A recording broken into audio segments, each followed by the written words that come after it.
कह रहा है कि एक सीढ़ी किसी दीवार के सहारे इस प्रकार झुकी हुई है कि उसका उन्नयन कोण 60 है। यदि सीढ़ी का निचला सिरा दीवार के पाद बिंदु से 9.6 मीटर दूर स्थित हो तो सीढ़ी की लंबाई ज्ञात कीजिए।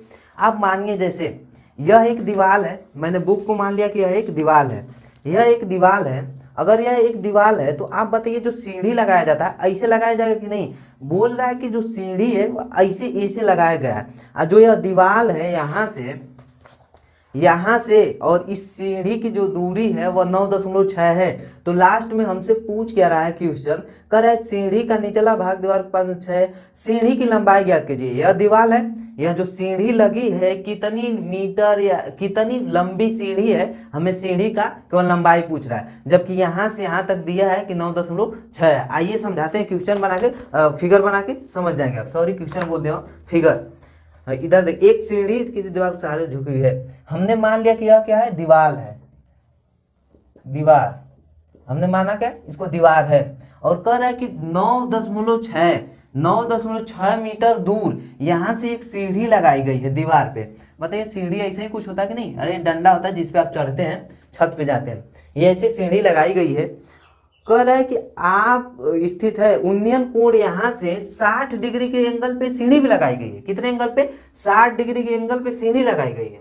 कह रहा है कि यदि निचला भाग निचला सिरा दीवार के पास से 9.6 मीटर दूर हो तो आप सीढ़ी की लंबाई ज्ञात कीजिए। हमसे इसका मान पूछ रहा है, किसका, सीढ़ी का मान पूछ रहा है। हमसे जिक्र किसका किया है, आधार का किया है और कर्ण का किया है। देखिए कर्ण है, यहाँ देखिए ABC हम लिखेंगे क्या, त्रिभुज ABC में लिखेंगे, त्रिभुज ABC में कि नहीं, बिल्कुल लिखेंगे। हमसे किया है कि आधार और कर्ण का। ये बताइए आधार बटे कर्ण होता किसका है, कॉस का होता है क्या, कॉस थीटा बराबर क्या होता है, आधार बटे कर्ण। लाल बटे कक्का से आप देख लेंगे।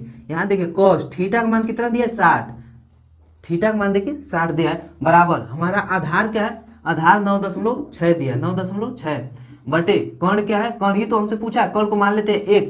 यहाँ पे मान लेंगे कि माना, यहाँ पे लिख लीजिएगा कि माना सीढ़ी बराबर x। तो हमने सीढ़ी क्या मान लिया x। अब बताइए cos 60 अंश का मान कितना होता है, cos 60 अंश का मान बताइए 30 अंश का उल्टा। तो cos 60 अंश का मान 1/2 होता है क्या, यहाँ क्या होगा 9.6 बटे x। यहाँ से फिर तिरिया गुणा कराएंगे, इसका इसमें कराएंगे तो x बन जाएगा। यहाँ पे कराएंगे तो देखिए ध्यान से, 9 दूना के 18, एक 19.2। हमने कैसे करा है, यहाँ पे हमने मान लिया कि 9.5 है, तो 9 दूना के 18 और एक 19, 19 एक 1 2, तो 19.5। अब गुणा कराएंगे तो इतना ही आएगा। इसको लिख लीजिए, तो आंसर लिखिए फट से। तो